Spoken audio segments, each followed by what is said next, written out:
one thing that I keep talking to people about is you can differentiate yourself as a seller by virtue of the fact that you sell differently. It's not an interrogation, it's a conversation.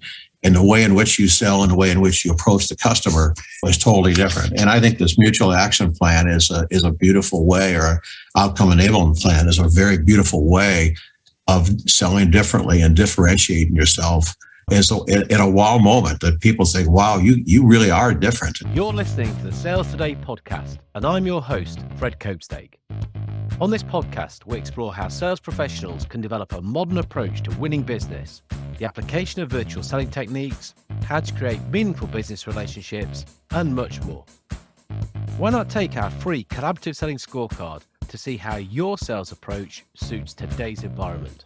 You'll find a link in the show notes. And welcome to this episode where I'm joined again by Tom Williams, my first guest to come back for a second time. Well, I'm honored. Thank you very much. It's a pleasure to be here with you. No, I couldn't think of a better guy, to be honest, and particularly because of what I want to discuss today. Tom is author of 2 books on selling. One is called The Seller's Challenge. Second is Buyer-Centered Selling. And what characterizes a lot of Tom's work is that it is highly buyer-focused. Now, I think I'm pretty buyer-focused with the way I talk about stuff, but Tom's even further to that side. It's to him that I wanted to speak about when we come to think about mutual action plans. So if we can dive straight in, Tom, what is a mutual action plan? So the mutual action plan, or what we call an outcome enablement plan, really it just guides the buyer and the seller through a complex decision process that without any help otherwise might be stalled, delayed, or even set aside. Okay, so I've made a note here, outcome enablement plan. And actually, when you think about it, that makes total sense because we should be selling outcomes. We're selling results, aren't we? Who from their organization should be involved? What's the decision criteria? What's the decision process? What tasks need to be, included in the implementation plan? And then how do I foster collaboration and build consensus, to get a solution? So these are all things that people struggle with internally as a buyer. And so I think one of the things from a selling point of view is let's help the buyer buy by reducing all of this friction that we know is going on. Help the buyer buy. So buyer benefits. How would you summarize those, just to sort of give us the bullet points, if you like? Well, yeah, I think there's several, and I think a couple of benefits that jump out to me immediately is that it improves the buying experience, right? It gives them a roadmap.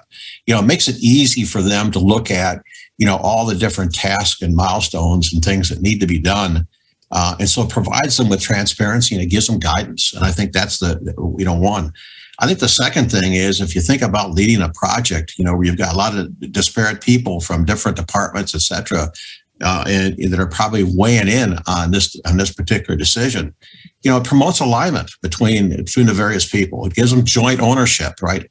I'm bringing you in to help you give me some feedback here. I want your opinion. I want your insight, and it gives accountability.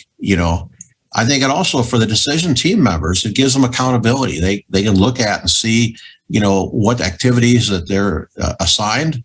They can see the due dates and when they're supposed to get them done. I think the other thing is that it keeps the focus on the outcome, right? Is that, the buyer looks at this document and says, hey, these are the steps we got to go through to get this outcome that we've agreed is important to our organization. And I think the last thing it does, it reduces the risk that's often associated with buying, a new product or service. Wow. I mean, from the buyer's point of view, and we want them to have a great experience, makes a load of sense. And you can immediately see, well, there are benefits for the salesperson as well, because they want to keep the focus on the outcome. Salespeople should be trying to reduce risk. What other benefits, what other things would you just highlight if a salesperson isn't already sold on this as to why they should be thinking about it?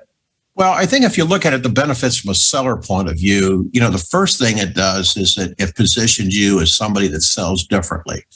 And I'm always very big on that, is that, one of my favorite questions to ask a sales rep, after a sales call is, after you examine the call that you just made, think about it from the buyer's point of view, and would they call you memorable or forgettable? And memorable is typically because you've created some value and you've sold differently. You've done something differently that resonates in a positive, professional way with them, that they want to have another conversation with you. I think the second thing is that, one of the common problems, in sales is deals that go to status quo because people ghost you. And I think this eliminates ghosting, because when buyers co-create a plan, and they tend to stick to it, and so they look at those due dates and things, and they've gotten their team assembled, and they've gotten every consensus that they want to make a change. Now you've got people rallied around a common goal, and you don't see the ghosting. I think, when you work from the outcome, when you think about developing this plan from the outcome that the customer wants to see delivered, and you work that schedule backwards, now all of a sudden you've got a close date that's in your CRM system that's actually meaningful, right? It's the customer's close date. It's not your close date. It's not a guess date. It's not a hope date. It's the actual date that the customer has decided that this is when we want to see, the outcome. And so you've got that. And so that improves your forecast accuracy. And I think the last thing is that, if you have a sales process in place, it forces the sales rep to follow that process in order to interface with the customer.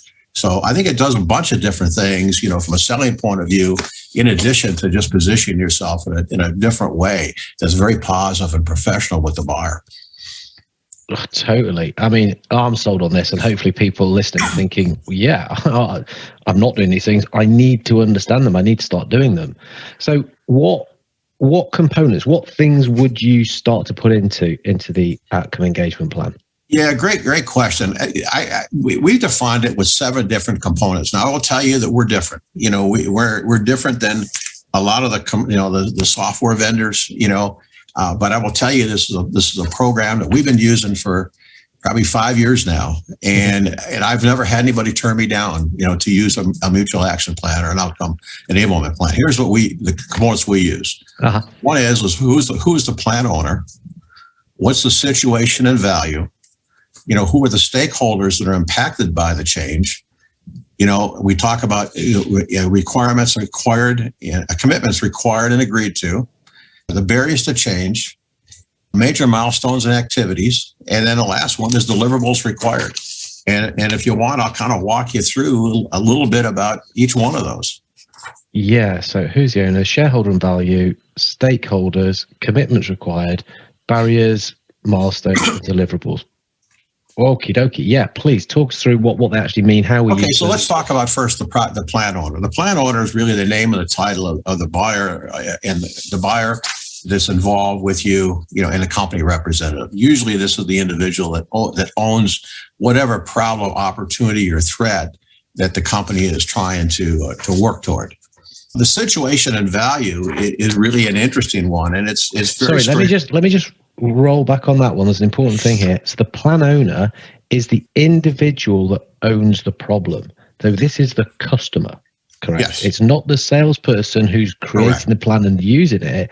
It's your plan that I'm writing for you. I'm preparing for you. I'm helping you with, correct? Yeah, typically it's the person that's got the biggest pain and conversely the biggest potential gain. Yeah. They own that particular problem. That's typically who we're doing the mutual action plan with. Okay. Oh, okay, good. Sorry, right, carry on. Okay, now the situation and value, it really has several components to it. It's like, what's the current state? What is the current problem, opportunity, or threat that the customer is going through? Why is this happening? We call it a root cause. Why is this occurring in the first place? Let's get an understanding of how we got to where we are. And also, has the customer tried any other alternatives that we should be aware of? What's the desired future state? That's the outcome, right? That's the desired outcome that they're looking for. And that's really the value that they're going they want to receive. What's the impact if they don't make a decision, right? In other words, what happens, from a business point of view, we call it, business implications. And then we also look at what are the experiential implications? What are the personal aspirations, frustrations, et cetera, that'll occur, if we do make the change and if we don't make the change.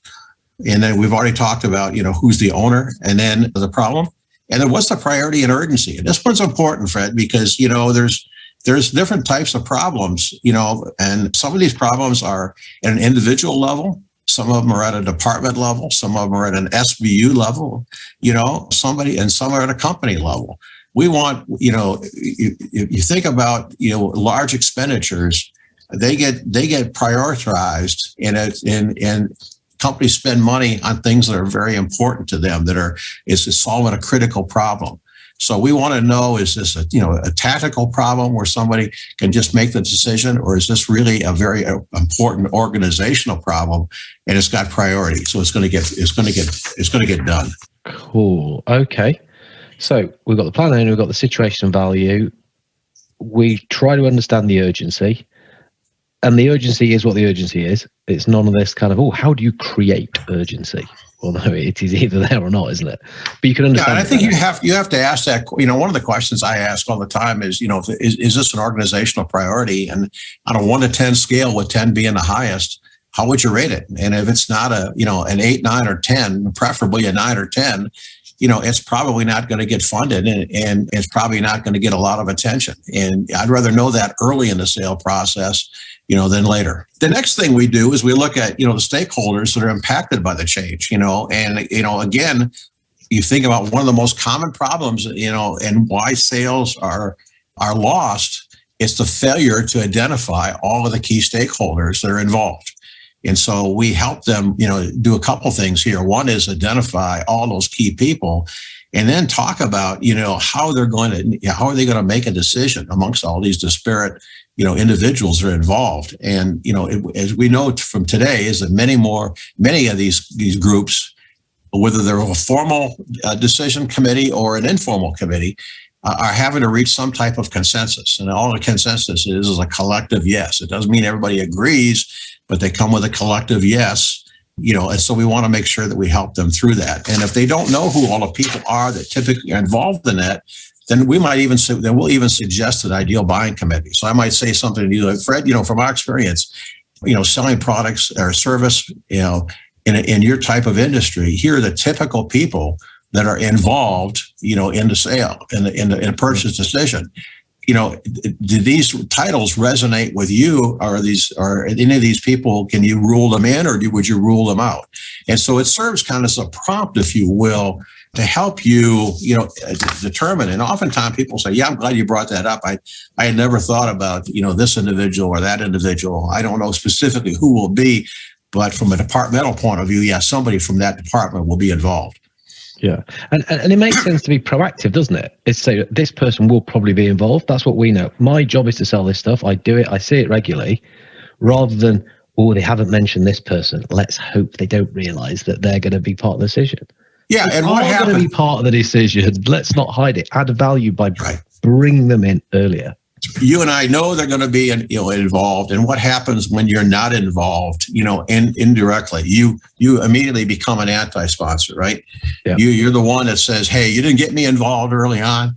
Now you want me involved, you didn't realize how important I am. And so there's that negativity that comes in. And when you're trying to collaborate and build consensus, and co-create a solution, it's just easier to identify those people up front. And it's up to the salesperson to kind of prompt and say, is there anybody else? Is there any, and when you get those titles, you can ask the question, is there anybody above that individual that should be involved? Is there anybody that below that individual that should be involved? It just prompts that discussion and gets you to make sure that you've got all the people involved. Because once you identify them, then it's a matter of creating access, to each of them. So we're mapping stakeholders. We're trying to understand them. We're trying to understand about them. What else do we need to do?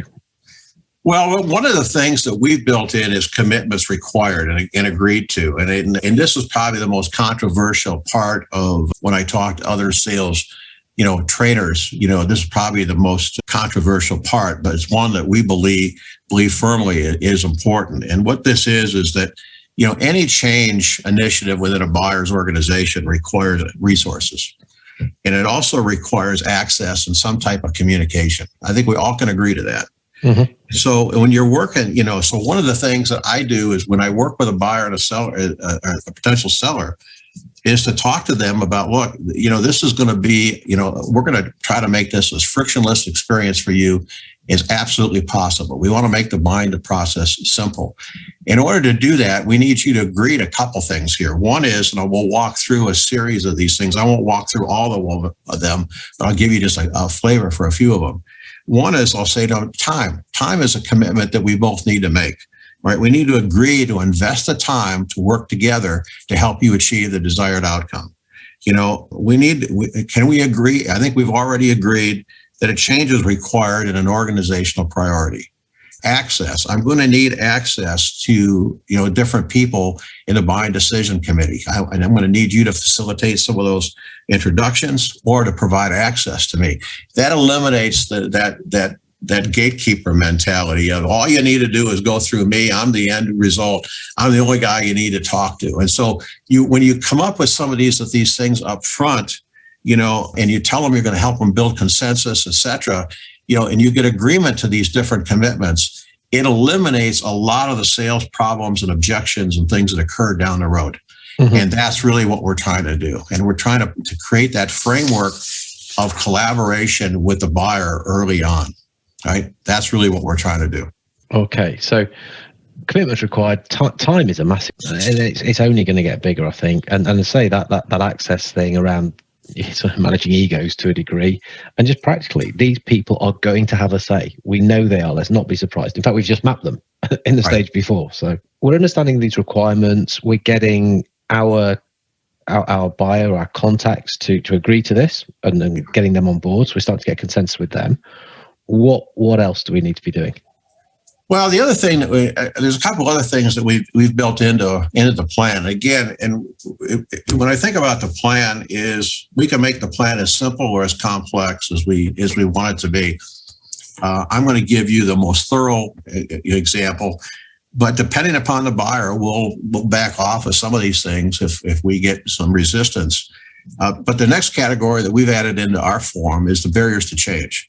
And there's always going to be risk and concerns, that come up in every sale, right? And we think it's best to define those as early on as you can possibly to do it. We think a common mistake is the salespeople make all the time is to think that there are no barriers to change, and we'll just let them surface if they do occur. But if they don't, we'll just kind of, pretend that they don't exist, and we'll just ignore them. And we don't think that's a really great sales strategy. The most common barriers to change that we all know are perceived risk, right? Mm-hmm. Perceived risk of making a change. And we can come up with a list of those things and determine how to mitigate those. I think another one is building consensus. That's always a very difficult process for people who have not facilitated building consensus internally.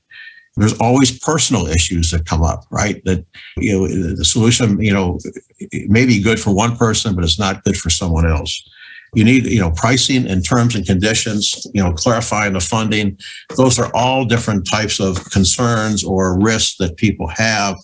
And we need to identify those as much as possible up front.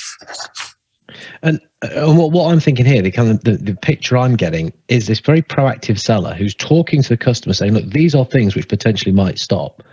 The customer's potentially going to have wow moments here just because it's like, you are so different. Most people sort of try and hide things or bury their head in the sand or just aren't clever enough to realize that that's how life works. Yep. You're bringing these out to make me think about them. This is so useful. Thank you. And you start to become different, don't you? You're memorable. Well, and that's exactly what we're trying to do. I've been a big preacher of sell differently for years. I think this is really what, one of the things that, there's a lot written about differentiation. We actually teach a workshop on it, and the one thing that I keep, talking to people about is you can differentiate yourself as a seller by virtue of the fact that you sell differently.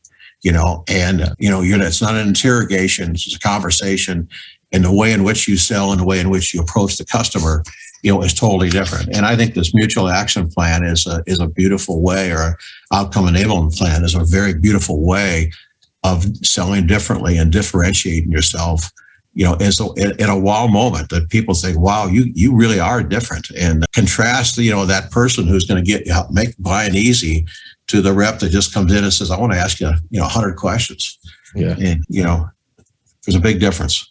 There is. And particularly sometimes the person, the salesperson might be the only differentiator, because sometimes offers are so similar. Actually, it's the way you go about stuff. That's what's going to give you that edge. When we position it, we kind of look at it, in a couple different ways. Are you a first-time buyer, or are you an experienced buyer? If you're a first-time buyer, I might say something like, Fred, have you ever bought, this type of product or service before? And oftentimes you'll say, yes, yes, but it's been many years that I've bought it, or no, I've never bought the product like this before. So I might say something like, well, we've been through this process, many times before with our customers. And would you like to see a roadmap, that we use with prospective clients?